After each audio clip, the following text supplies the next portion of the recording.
Hello, book review on Spartacus, another Spartacus novel.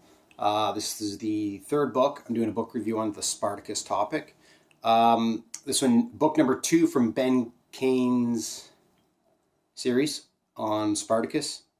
It's a fiction novel. I really recommend this for after you've done the history work, you've laid the foundation, you know about the story. I'm going to make a couple comments about the Spartacus story that I haven't commented in the other book reviews. Interesting story about Spartacus is that, and if you don't know the story, and if what I'm talking to you about, you can't put all the pieces together, check out my other two video blogs on Spartacus. There'll be more content in there.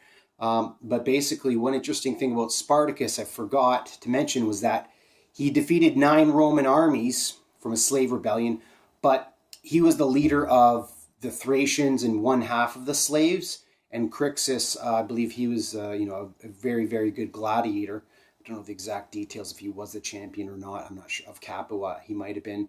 But Crixus ran the other side of the army. So there was 2 kind of like leaders, if you will.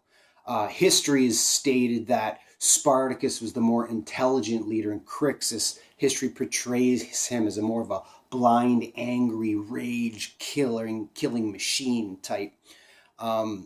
So at the sad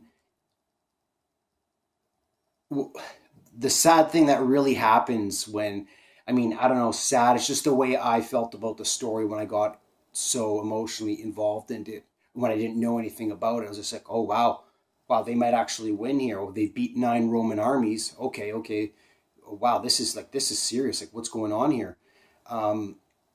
But because of disagreements, and I've seen this every day with men, and they get stubborn and greed blinds them, they parted ways. They split their slave rebellion army, which is not as disciplined as a Roman army. They weren't as well equipped as a Roman army. They weren't as well fed as a Roman army, but they had the hunger, right? They were fighting for something that you don't fight for if you're a soldier for a job on a paycheck. These guys are fighting for their freedom, their life, and taking over Rome.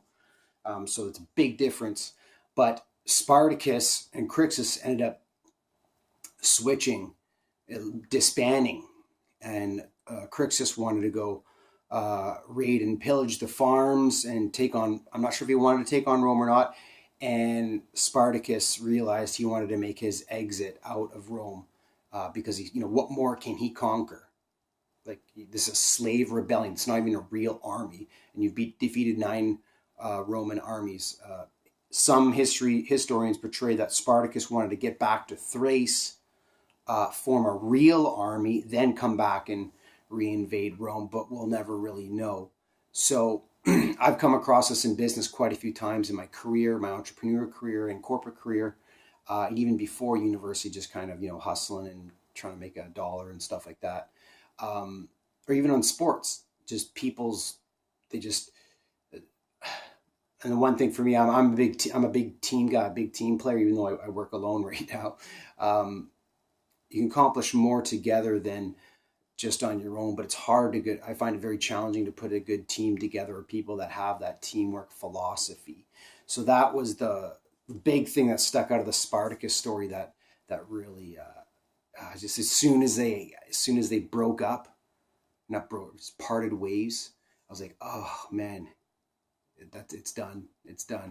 You can't beat math and the resources of the Roman machine. They just got more resources, and they'll just keep pumping and pumping and pumping until they get the result that they want. So it's pretty interesting. And last comment I'll make about the Spartacus story is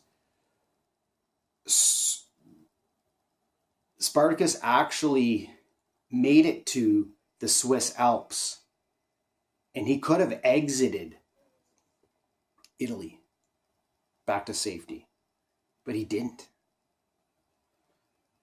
So I think it was after they won the Mount Vesuvius battle, and maybe the second one, but it might have been after the first one. He could have left Italy with everyone, But history says, for whatever reason, maybe that, wait a second here, there was something more here. There's an opportunity here.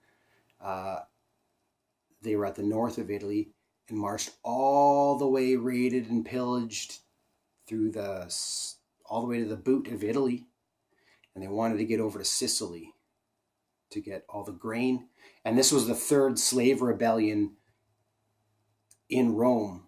So there was a lot of slave rebellion pro-slaves on Sicily that could have maybe decimated Rome. Who knows?